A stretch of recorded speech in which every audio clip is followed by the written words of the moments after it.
seperti apa yang dalam bayang-bayang saya dan gambaran saya dan feeling saya, pasti akan dicabut. Karena apa? Ini kan sudah dua substansi yang berbeda antara pidana yang sudah naik di persidangan dengan uji perdata. Ya. Terus yang diangkat itu adalah prestasi. Ini suatu langkah bijak menurut saya. Biar terfokus saja ke masalah pidana. Kalau ini dipaksakan, saya sudah dari awal-awal mengatakan, saya takutnya NU. Karena saya bilang wan prestasi yang dikatakannya nggak punya dasar. Ya. Berkali-kali saya sudah ngomong bahwa kesepakatan itu harus tertulis. Dan apa yang disepakati harus tertuang semuanya antar pihak yang ditutup dan ditandatangani di atas kertas materai yang mengartikan bahwa negara itu hadir. Kita susah secara hukum, itu aja nggak ada. Kemudian yang dipersoalkan apa? Dipersoalkan kan aliran dana itu. Suatu peristiwa perdata prestasi akan gugur apabila yang dipermasalahkan berbau pidana. Ini harus diketahui. Jadi kalau sudah berbau pidana pasti gugur. Nah, kalau sana kesepakatan adalah suatu kesepakatan yang diingkari oleh salah satu pihak tentang apa yang mereka sepakati, tapi tidak ada unsur pidana di sana. Walaupun demikian, menurut hemat saya, ya sudah bagus lah, sehingga terfokus kepada pokok permasalahan yang ada pidana. Yang dipidana ini kita lihat aja, saya nggak mau mendahului hukum ya. Dengan ditolak oleh JPU, ya eksepsi daripada pihak kita, feeling ya, dinyatakan bahwa pada keputusan selah kemungkinan besar ditolak. Nanti dia akan masuk kepada pokok perkara. Tapi walaupun demikian kita lihat aja. Semoga aja angin berpihak berbeda. Kan kita tidak boleh mendahului hukum. Saya akan analisis hukum saya aja. Gitu. Nah, persiapkan saja di ajang pembuktian nanti. Mungkin dari pihak Reza kan sudah menyampaikan ada menyangkut orang-orang tertentu. Di dalam BAP itu disebutkan orang-orang tersebut. Nah ini pasti akan dipanggil hakim untuk membuktikan orang tersebut ada nggak irisannya, ada nggak relevansinya dengan peristiwa yang dihadapi oleh Nikita. Ini yang perlu dicermati, makanya itu disiapkan semua dari pihak Nikita untuk mengcounter itu. Kemudian dari pihak Reza juga, kalau seandainya muncul umpamanya adoptif ya, mohon maaf saya sebutkan saja gitu ya, karena sudah tertuang, sudah terbunyi juga, ya siapkan saja adu argumentasi di meja persidangan itu. Karena itu sidang terbuka, jadi jelas akan diamati, dicermati, baik para penggawa hukum, ada JPU, ada pengacara kedua belah pihak, ada majelis hakim, ada juga publik pemerhati yang lain, sehingga terbuka untuk umum. Jadi betul-betul disaksikan duduk perkara yang sebenarnya. Kenapa sih sampai terjadi peristiwa ini? Kenapa sih di kita sampai dikenakan pasal 369 ayat 1 Yunto 55 dan TPPU? Asal muasalnya dari mana? Nah ini yang saya maksudkan kepada pihak kita dan kuasa hukumnya. Nggak usah lagi kita gambling segala macam. Sudahlah, buka saja. Kemarin saya monitor kok nggak salah nih, kita ngomong BPOM kok diam saja kan gitu. Ya sudah, buka saja. Memang BPOM sangat saya sesalkan sekali. Berarti ya dari Departemen Kesehatan, Menteri Kesehatan muncul bunyilah supaya betul-betul mencermati ini. Nanti tingkat kepercayaan kepada BPOM nggak ada. Karena BPOM masalah skincare ini kan online. Secara online didaftarkan, diverifikasi, kemudian rumah produksinya juga nggak jelas, dicek atau tidak. Dia hanya memberikan izin edar aja. Ini yang berbahaya. Atau setelah dikasih izin edar, produksi daripada pemohon skincare itu bermasalah semua. Ada yang overclaim, ada yang underclaim. Makanya banyak yang kena kanker kulit, iritasi, kulit yang pecah-pecah. Karena apa? Banyak mengandung zat kimia, zat berbahaya. Satu lagi perlu saya informasikan pada masyarakat luas ini. Banyak juga gelondongan dari luar negeri yang dibeli itu tanpa label. Sampai sini kan ketutup semua. Mana tahu nih sang pembeli ini isi kandungannya apa. Dari sana dijual umpamanya 100 rupiah, di sini jual 1 juta. Berapa keuntungannya? Nah ini yang harus diverifikasi betul. Kalau ini betul-betul kejahatan kemanusiaan. Udah penting rumah produksinya ditutup, kemudian uang hasil kejahatan itu disita untuk negara. Kenakan dia TPPU. Itu baru betul. Itu kira-kira rekan media ya. Itulah perjalanan daripada Wan Prestasi yang sudah dicabut oleh pihak kita. Jangan tanyakan kenapa pada saat bertengkar, nggak ada urusan bertengkar di pengadilan itu. Urusannya ada substansi hukum. Kira-kira gitu ya.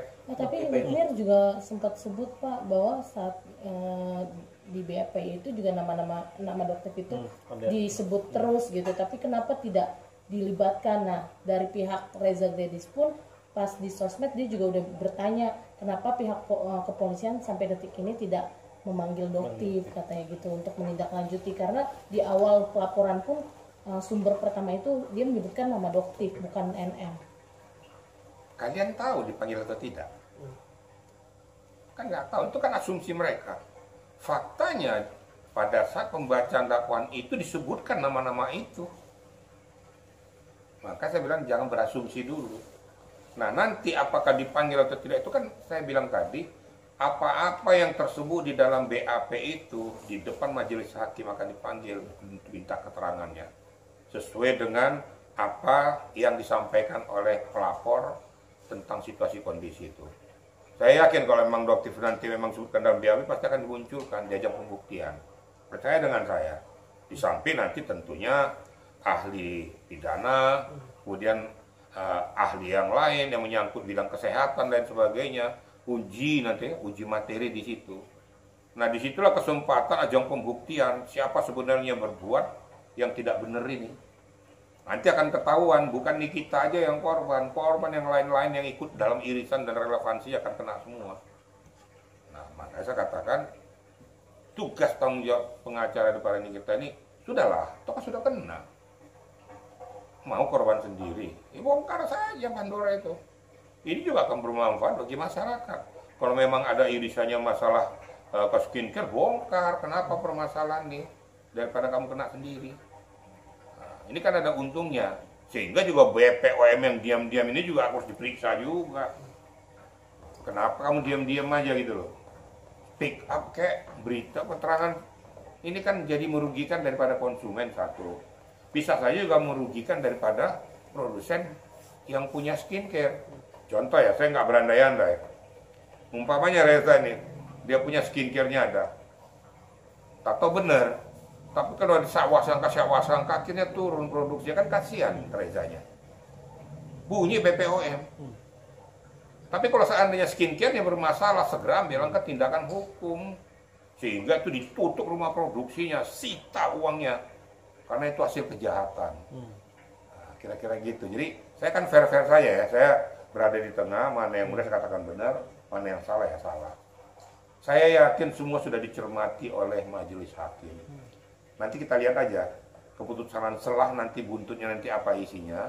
Kalau ini masuk atau ditolak eksepsi itu, majelis hakim masuk kepada materi pokok di sini ajang pembuktian. Akan terbuka Pandora yang benar maupun tidak benar. Di sinilah kepiawaian daripada masing-masing kuasa hukumnya dengan kliennya mengungkapkan permasalahan itu. Majelis hakim akan menilai sejauh mana kebenaran daripada informasi yang disampaikan oleh beberapa pihak ini, sehingga nanti keputusan yang berkeadilan akan muncul. Kira-kira gitu ya. Mungkin Pak sekali lagi mungkin terakhir kali.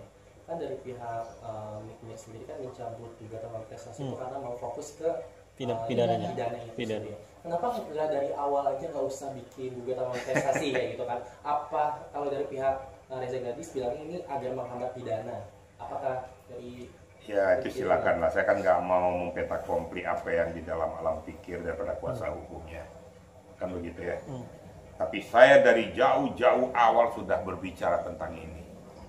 Ngapain Wan Prestasi apa?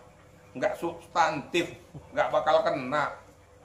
Acara agenda pidana sudah berjalan, kemudian Wan Prestasi apa yang sedang diajukan ini? Nggak kena. Saya takut lama-lama kalau nanti dilanjutkan terus, nanti yang muncul NU, salah objek. Dari awal kan dulu kan, sebelum dicabut saya sudah ngomong sama media nih. Faktanya dicabut kan. Nah ini katanya permintaan daripada ini kita supaya dicabut, supaya fokus. Ya masalah sudah biar fokus ya dari dulu lah kau fokus, kenapa sekarang kau kayak gini gitu loh. Ini kan kasihan nih kitanya gitu loh. Fokuslah membela nih kita betul-betul firm gitu loh. Nah, ini kita kan nggak ngerti secara keseluruhan masalah risalah hukum. Mana yang terbaik diarahkan pada orang, oh itu yang terbaik dia masukin, padahal masuk jurang kan gitu kan. Nah kasihan, tolonglah kalau kita membela itu ya benar-benar membela klien yang benar itu loh.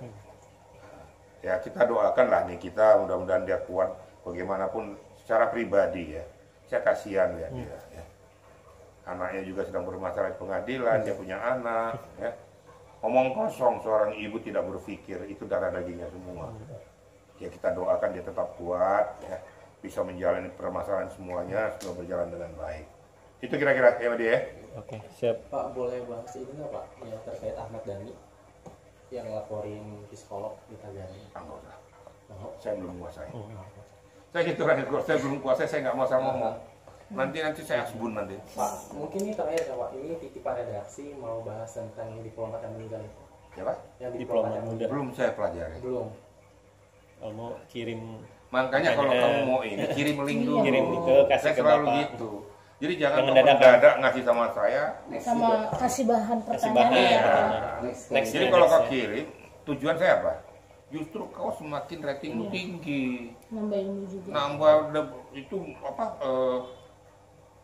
Apa namanya masyarakat itu kan tuh, Viewers. itu pertanyaanmu berbobot, jawabannya juga berbobot. Sebenarnya saya membantu kalian. Kalau saya nggak ada untungnya, nggak ada aneh, kenapa? Gitu. Kan gitu kira-kira. Tapi saya juga membantu kalian, makanya sekali lagi, kalau ada yang mau kalian tanyakan, kirim linknya dulu. Saya pelajari, saya